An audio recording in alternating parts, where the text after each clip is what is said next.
Definitions of economics means the study of the description of the nature of economics.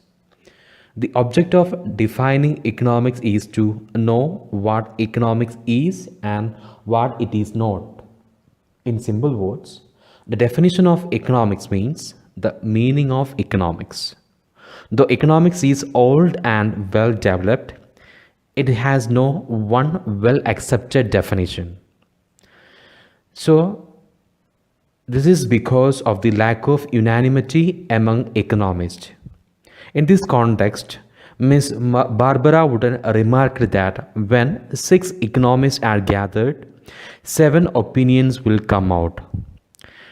There are many definitions of economics. There are a n number of definitions. It is very difficult to study them independently, but they can be broadly classified into three different groups, such as wealth definition, welfare definition, and scarcity definition. Wealth definition is also called classical definition, and it was given by Adam Smith and his followers. He is universally regarded as the father of economics. In his most celebrated book, Wealth of Nation, which is published in 1776. In this book, Smith defines economics as a science of wealth. That is to say, it is an inquiry into the nature and causes of wealth of nation.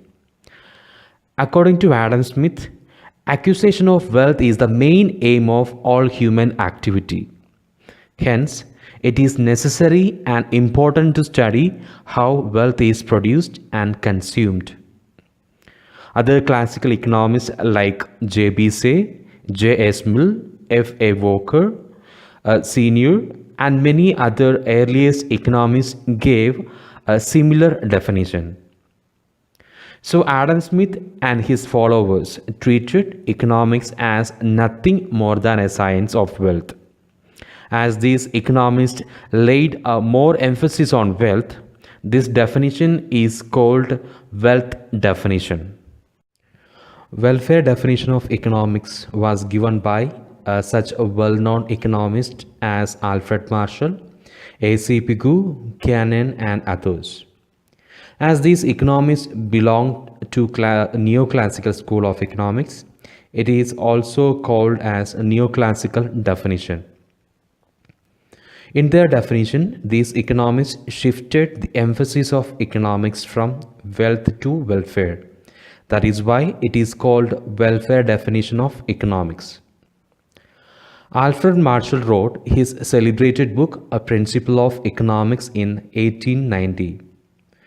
He was the first economist to use the term economics. According to Marshall, political economy or economics is the study of mankind and in the ordinary business of life.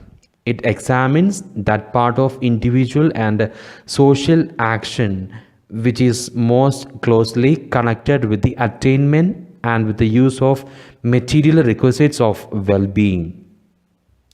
Marshall laid a more emphasis on man and his welfare. To him, it is on the one side a study of wealth, and on the other, the more important side, a part of the study of man. Marshall's definition of economics has three fundamental points. The first one, economics studies ordinary men. Second one is economics deals with the material welfare. The third one is economics is a social science. So generally we can say that Marshall gave a primary importance to man and his welfare, and in secondary importance to wealth. Professor Marshall's definition of economics was popular for nearly 4 decades. But Professor Lionel Robbins, who published his famous book, The Nature and Significance of Economic Science in 1932, has not only criticized welfare definition of Marshall, but also has given his own definition. His definition is popularly known as scarcity definition of economics. In the words of Professor Lionel Robbins, economics is a science which studies human behavior as a relationship between ends and scarce means which have alternative uses. His definition was widely accepted and most scientific and concise. If you are having any doubts regarding this particular topic, you can comment it. Thank you for listening Short Economics.